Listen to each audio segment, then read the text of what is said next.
अस्सलाम वालेकुम दोस्तों, कैसे हो आप। तो दोस्तों, आज की इस वीडियो में हम आपको एडोब आफ्टर इफ़ेक्ट के अंदर एक और 3D लोगो के ऊपर एनिमेशन बनाना सिखाएंगे। जैसा कि आपको स्क्रीन के ऊपर नज़र आ रहा है, बिल्कुल इसी तरह का लोगो आज की इस वीडियो में हम बनाएंगे और आपको बनाने का तरीका सिखाएंगे। तो वीडियो स्टार्ट करने से पहले आप लोगों से रिक्वेस्ट है कि आप मेरे चैनल को सब्सक्राइब करें, मेरी वीडियो को लाइक करें, कमेंट करें और अपने दोस्तों के साथ शेयर करें। तो चलिए वीडियो स्टार्ट करते हैं और देखते हैं कि हमने ये 3D लोगो कैसे बनाना है एडोब आफ्टर इफेक्ट के अंदर। हमने ये लोगो एडोब इलस्ट्रेटर में बनाया है, ठीक है। इसकी सारी लेयर्स अलग-अलग हमने बनाई है और आप भी इसी तरह का एडोब इलस्ट्रेटर में लोगो डिज़ाइन कर लें, या आप डिस्क्रिप्शन में ये लोगो मैं उसका लिंक दे दूंगा, आप वहाँ से जाके इसको डाउनलोड करके उसके ऊपर प्रैक्टिस कर सकते हैं, ठीक है। तो ये लोगो हमने बनाया है एडोब इलस्ट्रेटर में। तो अब हम इसको एडोब आफ्टर इफेक्ट के अंदर लेके जाएंगे और इसको 3D में एनिमेशन देंगे। पहले इसको हम 3D में कन्वर्ट करेंगे, उसके बाद हम इसको 3D में एनिमेशन देंगे। तो हम उस लोगो को ओपन कर लेते हैं। तो हमने प्रोजेक्ट विंडो के ऊपर डबल क्लिक किया, तो जहाँ पे भी हमारी ये फाइल सेव है एडोब इलस्ट्रेटर की, हम उसको ओपन कर लेते हैं और यहाँ से हम composition size retain size layer को सिलेक्ट करेंगे, ओके, और इसको हम इंसर्ट कर लेते हैं। तो इसके ऊपर हम डबल क्लिक करेंगे तो हमारे पास इसकी सारी लेयर जो है वो बन के आ जाएंगी लेयर पैनल के अंदर, ठीक है। तो हमने सबसे पहले तो हमने प्री कंपोज करना है अपनी कुछ ऑब्जेक्ट को, कुछ लेयर्स को, ठीक है। तो ये जो हमारे सामने लेयर्स आ रही हैं, जो फ्रंट साइड है, उसको हम पहले प्री कंपोज कर लेते हैं, ठीक है।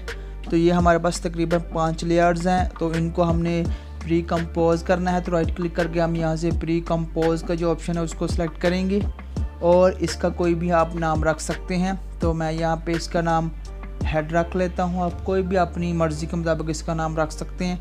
उसके बाद हमारे पास जो दूसरी लेयर्स हैं, इसको तो हम पहले बंद कर देते हैं और हमारे पास एक ये लेयर्स है, लाइन्स हैं, ठीक है। सबसे पहले तो हम इसको सेंटर में कर लेते हैं। जो हमने शेप बनाई हुई है उसकी मदद उसके सेंटर में हम इन लाइन्स को कर लेते हैं। उसके बाद हम इनको भी प्री कंपोज करेंगे। तो हम इन लेयर के ऊपर भी राइट क्लिक करेंगे और ये हमारे पास प्री कंपोज का ऑप्शन आएगा। तो हमने यहाँ से प्री कंपोज इनको कर लेना है, ठीक है। और इनका नाम भी आप जो भी आप नाम रखना चाहते हैं अपनी मर्ज़ी के मुताबिक रख सकते हैं, सिंपल सा, ठीक है। तो हमने ये इन दोनों को प्री कंपोज कर लिया। उसके बाद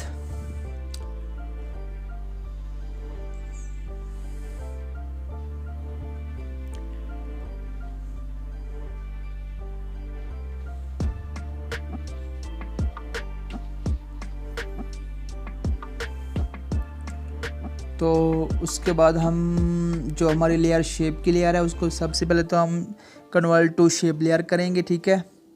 तो इसके ऊपर हम राइट क्लिक करके क्रिएट में जाने के बाद create shape from the layers, ठीक है। तो इसको हमने शेप में कन्वर्ट कर लिया। तो जो हमारे पास पहली लेयर थी जो हमने एडोब इलस्ट्रेटर में बनाई थी उसको हम डिलीट कर देते हैं और हमारे पास ये शेप की लेयर बची है। नीचे सबसे जो है वो बैकग्राउंड की लेयर है, तो इसका हम नाम रख लेते हैं BG। तो आप सब लेयर्स का नाम रख लें। उसके बाद हमारे पास जो शेप की लेयर है उसका भी हम एक नाम रख लेते हैं। उसकी हमने 2 और डुप्लीकेट्स लेनी है, ठीक है। एक फ्रंट होगा और एक बैक होगा और एक सेंटर होगा, 3 इसकी डुप्लीकेट्स होंगी लेयर्स। तो इस तीनों के ऊपर हम 3D में काम करेंगे और उसके बाद हम इसको एनिमेशन देंगे। तो ये हमारे पास सेंटर बन चुका है। इसके बाद हम कंट्रोल D की मदद से एक और डुप्लीकेट लेंगे और इसका नाम हम फ्रंट या बैक रख लेते हैं, जो भी आप रखना चाहते हैं। तीनों लेयर्स आपने बनानी है, एक फ्रंट बनानी है, एक सेंटर बनानी है और एक बैक बनानी है, ओके। तो हम फ्रंट को सबसे ऊपर रखेंगे और बैक जो है वो हमारी सबसे नीचे होगी और उसके अलावा सेंटर जो है वो दरमियान में होगी, ठीक है। तो अब हमने इनको 3D में कन्वर्ट करना है। जो सबसे पहले हम सेंटर की लेयर्स जो है उसके ऊपर काम करेंगे। तो हम सबसे पहले इन तीनों का जो लेयर्स का स्विच है 3D स्विच उसको ऑन कर लेते हैं, ओके। उसके बाद हमने सबसे पहले तो सेंटर की जो लेयर है उसके ऊपर काम करना है, उसको हमने 3D में कन्वर्ट करना है। तो उसके लिए हम जो व्यू है वो हम कस्टम व्यू सेलेक्ट करेंगे, ठीक है, क्योंकि हम कस्टम व्यू में काम करेंगे 3D के ऊपर। तो आप यहाँ से कस्टम व्यू सेलेक्ट कर लें। ओके, उसके बाद हम जो सेंटर की लेयर है उसको एक्सपेंड करेंगे और जो हमारे पास ज्योमेट्री का ऑप्शन होगा उस ऑप्शन की मदद से हम इसको एक्सट्रूड करेंगे। तो हम इसको 100% एक्सट्रूड कर लेते हैं। यहाँ से आप 100 से ज़्यादा भी कर सकते हैं या 100 से कम भी कर सकते हैं, ठीक है। तो हमने 100% इसको एक्सट्रूड कर दिया। ओके, और ये हमारे पास 3D में कन्वर्ट हो चुकी है। जो इसका एक्सट्रूड है वो 100% बन चुका है।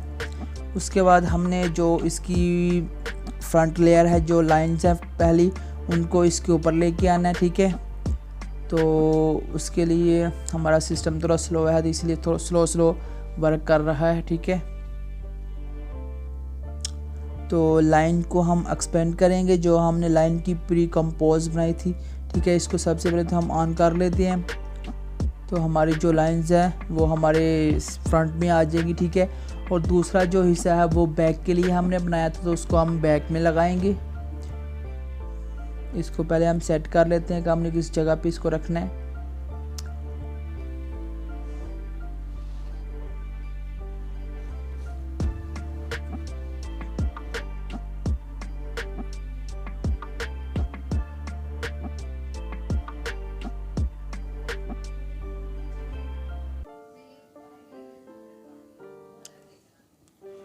ओके, हो गया। अब हमने बैक के ऊपर काम करना, तो उसके लिए हम यहाँ से बैक व्यू जो है वो सिलेक्ट कर लेंगे, क्योंकि हमने बैक के ऊपर भी जो हमारी पोजीशन है, जो हमने शेप बनाई हुई है बैक के लिए, वो हम बैक के ऊपर लगाएंगे। तो उसके लिए हमने बैक का जो व्यू है वो सिलेक्ट कर लेना, ठीक है। तो ये हमारे पास बैक का व्यू आ चुका है। उसके बाद हम इस लेयर को ऑन करेंगे। इसकी जो हमने आइज़ को बंद किया था उसको हम ऑन कर लेते हैं।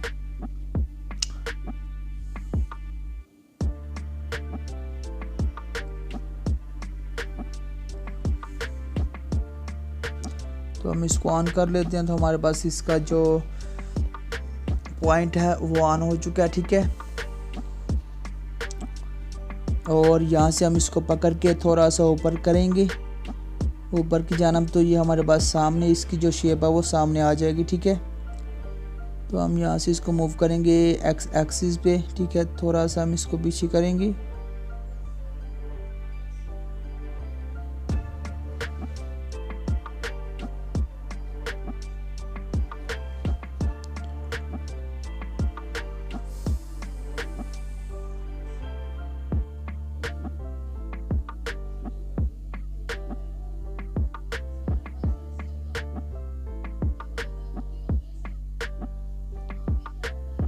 ओके, तो ये हमारे पास फ्रंट में आ चुके हैं। बैक में ये जो हमारी शेप है, जो हमने एडोबी इलस्ट्रेटर में बनाई थी, सिंपल सी शेप है। तो इसको हमने एक साइड में तो हमने सिर्फ सिंपल सी लाइन लगाई है और दूसरी साइड में हमने उस पर थोड़ी सी चेंजिंग की है, ठीक है। तो हमने इसको सेट कर लेते हैं जिस जगह पे हम इसको रखना चाहते हैं। उसके बाद हम एक नल ऑब्जेक्ट लेंगे और उस ऑब्जेक्ट की मदद से हम इसको एनिमेशन देंगे, जैसा कि आपको स्क्रीन के। अब हमने एक न्यू नल ऑब्जेक्ट लेना है, ठीक है। तो नल ऑब्जेक्ट को हम इसके सेंटर में रख लेते हैं, जिसके गिर्द इसने घूमना है। तो हम इसको यहाँ से एक्स एक्सिस से पकड़ के यहाँ थोड़ी सी साइड को मूव कर लेते हैं। बिल्कुल इसके जो नोक बनी हुई है उसके सामने हम इसको रख लेते हैं, ठीक है। उसके बाद हमने सारी लेयर्स को सिलेक्ट करना है। बैकग्राउंड के लेयर को छोड़ के हमने सारी लेयर्स को सिलेक्ट करना है और नल ऑब्जेक्ट के साथ इसको पेरेंट्स कर देना है, यानी कि इसको लिंक कर देना है। ये देखें, ओके।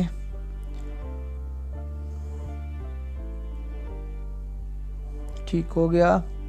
उसके बाद हमने नल ऑब्जेक्ट को भी हमने 3D में कन्वर्ट किया हुआ है, ठीक है। तो इसको हमने एक्सपेंड करना है। तो इसकी जो एक्स वाई और जेड रोटेशन है उसके ऊपर हमने एनिमेशन लगाना है, ठीक है। तो हम एक्स रोटेशन के ऊपर एक एनिमेशन लगाएंगे। उसके बाद जो इसकी वाई रोटेशन है उसके ऊपर हम एनिमेशन लगाएंगे। तो हमारा जो एनिमेशन है वो कंप्लीट हो जाएगा। तो हम सबसे पहले एक्स रोटेशन के ऊपर एनिमेशन लगाते हैं। तो इसकी वैल्यू हम चेंज करेंगे, तकरीबन 25% हम इसकी वैल्यू रखेंगे। आप इससे ज़्यादा भी रख सकते हैं या इससे कम भी रख सकते हैं, जिस साइज़ का भी, जिस तरह का भी आप लोगो डिज़ाइन कर रहे हैं या उसको जिस तरह की भी एनिमेशन देना चाहते हैं उस हिसाब से आप इसकी वैल्यूज़ को चेंज करेंगे, ठीक है। और ये एक्स एक्सिस पे 25% हमारे पास ये मूव हो चुका है, ठीक है। उसके बाद हमने इसको वाई रोटेशन के ऊपर जो कि वैल्यू देनी है, ठीक है। तो हम 2 से 3 सेकंड की जो एनिमेशन है वो बनाएंगे, क्योंकि ज़्यादा बनाएंगे तो हमारा जो सिस्टम है वो हैंग करेगा और हमारा काम पूरा नहीं होगा, ठीक है। तो इसलिए हम छोटी सी एनिमेशन बनाएंगे आप लोगों को समझाने के लिए। तो हम इसका की फ्रेम को ऑन कर लेते हैं। तो इसके की फ्रेम को हमने ऑन कर लिया। तो हमारे पास ये हमने तकरीबन 2 सेकंड के दरमियान ये कहा है कि ये सिर्फ एक चक्कर लगाए, ठीक है।